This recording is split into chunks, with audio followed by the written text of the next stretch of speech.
పదాలు ఉంటాయి. దాంట్లో మహిళల్ని కించపరిచే విధంగా వాడే పదాలు కొన్ని ఉంటాయి. గాజులు తొడుక్కున్నావా, చీర కట్టుకున్నావా, అమ్మాయిలాగా ఏడవద్దు, అమ్మాయిలాగా వివరించదని. దీనికి ఫుల్ స్టాప్ పెట్టాల్సిన బాధ్యత ఇక్కడున్న యువకులందరిపైన ఉంది, మీ పైన ఉంది. ఇంట్లో ఎవరినది వాడితే మీరు వాడద్దు, మా మంత్రి గారు చెప్పారు అని చెప్పాల్సిన బాధ్యత మీ పైన ఉంది.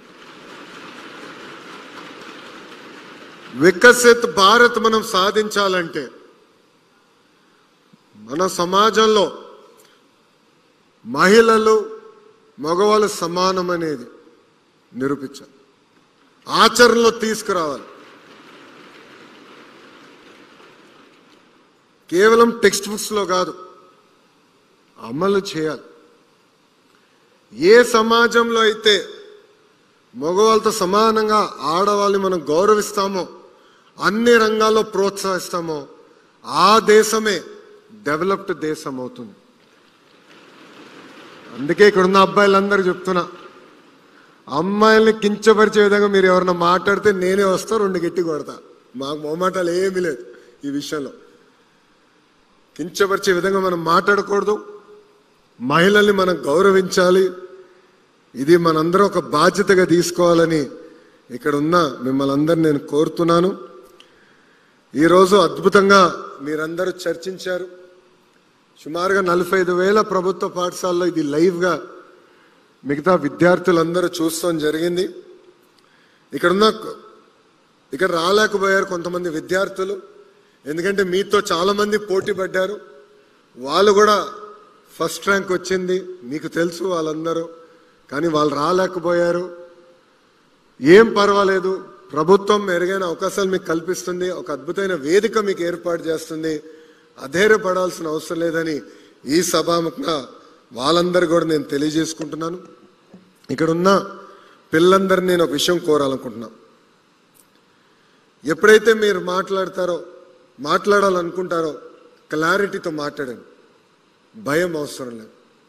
మీ మనసులో ఒక ప్రశ్న ఉంది, ఆ ప్రశ్నకి సమాధానం రావాలనుకుంటే 1 కాదు 10 కాదు 100 సార్లు అడగాల్సిన బాధ్యత మీ పైన ఉంది. చర్చిద్దాం, కానీ చర్చ అనేది ఫ్యాక్ట్స్తో చర్చ జరగాలి, ఫ్రస్ట్రేషన్తో కాదు. అంతేకాకుండా ఎవరైనా అభిప్రాయం మనకు నచ్చకపోతే ఒక రెస్పెక్ట్తో డిసగ్రీ చేయాలి తప్ప కించపరిచే విధంగా మనందరం మాట్లాడకూడదని ఇక్కడున్న మిమ్మల్ని అందరూ నేను కోరుకుంటూ, నేను ఇక్కడ మాట్లాడడానికి వచ్చే ముందులా మా వాళ్ళు నా కాపీ ఇచ్చారు. ఈ కాపీ నాకు చాలా సెంటిమెంటల్ కాపీ. ఎందుకంటే నేను యువగళం పాదయాత్ర ప్రారంభించినప్పుడు ఈ కాపీ పట్టుకుని నేను నడిచా. ఎందుకు నడిచానంటే వెరీ ఇంట్రెస్టింగ్. ఇక్కడ చాలా నీట్గా right to freedom, article 19, protection of certain rights regarding freedom of speech. All citizens shall have the right to freedom of speech and expression, to assemble peacefully without arms, to form associations or unions, to move freely throughout the territory of India, to realize and settle in any part of the territory of India, to practice any profession or to carry on any occupation, trade or business. ఎందుకంటే గతంలో నన్ను ఇబ్బంది పెడతారు నాకు తెలిసే ఈ రాజ్యాంగం పట్టుకుని నేను నడిచా. కొంతమంది పోలీస్ సోదరులు ఆపినప్పుడు నేను ఈ రాజ్యాంగం చదివితే ఇదేంటో నాకు తెలియదు, ఎస్పీ గారితో మాట్లాడమని వాళ్ళు చెప్పారు. నాకు ఇదేంటో తెలియదు, నాకు మీరు ఎస్పీ గారితో మాట్లాడుకోండి అని చెప్పారు. ఆ రోజే డిసైడ్ చేశా, నేను విద్యాశాఖ మంత్రి అవుతానో లేదో నాకు తెలియదు, కానీ పిల్లలకి చిన్న వయసులోనే రాజ్యాంగం మనకు కల్పిస్తున్న హక్కులు బాధ్యతల గురించి చెప్పాలని ఆ రోజే నిర్ణయించుకున్నాను. అందుకే ఇప్పుడు కూడా ఈ రాజ్యాంగం పట్టుకుని నేను తిరుగుతున్నానని సభాముఖం తెలుపుకుంటూ, మనందరం కలిసికట్టుగా వికసిత్ భారత్లో భాగస్వామ్యం అవ్వాలి. నా ప్రసంగం ముగించే ముందల మిమ్మల్ని అందరినీ ఒక ప్రశ్న అడగాలంటాను. ఇక్కడ ఎంతమంది డాక్టర్లు అవ్వాలనుకుంటున్నారు? చేతులు పైకెత్తండి. మా విద్యాశాఖ మార్చిలో డాక్టర్ అవ్వాలనుకుంటున్నారు. వెరీ గుడ్, థ్యాంక్ యూ అమ్మా. ఇక్కడ ఎంతమంది ఇంజనీర్లు అవ్వాలనుకుంటున్నారు?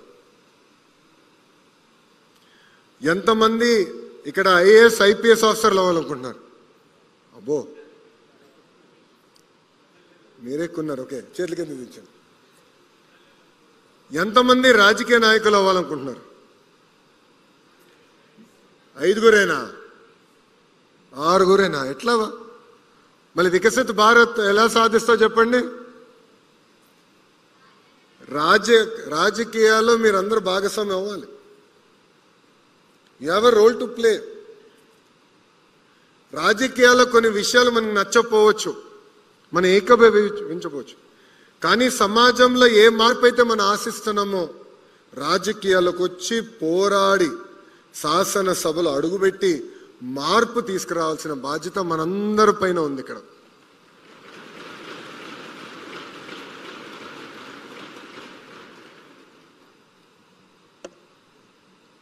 తల్లిదండ్రుల ప్రోత్సాహంతో నేను కార్నిగి మెల్లన్లో చదివా, వరల్డ్ బ్యాంక్లో 2 సంవత్సరాలు పనిచేశా, స్టాన్ఫర్డ్ ఎంబీఏ చేశా, తిరిగి 5 సంవత్సరాలు హెరిటేజ్ చూసుకున్నా. దాని తర్వాత రాజకీయాల్లోకి వచ్చా. స్టాన్ఫర్డ్లో ఒక ఎస్సే ఉంది, ఇప్పుడు కూడా ఎస్సే ఉంది. ఆ ప్రశ్న ఉంటుంది, what matters to you most and why. So Stanford ఎంబీఏకి అప్లై చేయాలంటే మార్క్స్తో పాటు ఎస్సేస్ రాయాలి. నేను రాసినప్పుడు 2 ఎస్సేలు ఉన్నాయి, ఇప్పుడు పెంచారంట 4 ఉన్నాయి. కానీ ఈ ప్రశ్న ఇంకా ఉంది, what matters to you most and why. ఆ రోజు నేను ఏదైతే ఎస్సేలో రాశానో అదే నేను ఆచరించాను. పబ్లిక్ సర్వీస్కి రావాలి, పాజిటివ్ లీడర్షిప్ తీసుకురావాలి. అప్పుడే సమాజంలో ఏ మార్పు అయితే మనం ఆశిస్తున్నాం అది మనం సాధించగలుగుతామని నేను చెప్పాను. సో ఇక్కడున్న మిమ్మల్ని అందరూ కూడా నేను కోరుతున్నాం. కొన్ని రాజకీయాల్లో అన్నీ నచ్చితే అన్నాం, కానీ అది మార్చాలంటే రాజకీయాల్లోకి వచ్చి మనం మార్చగలుగుతాం. అది ఇక్కడ ఉన్న మీరు అందరూ ఆలోచించాలని సభాముఖంగా నేను కోరుకుంటూ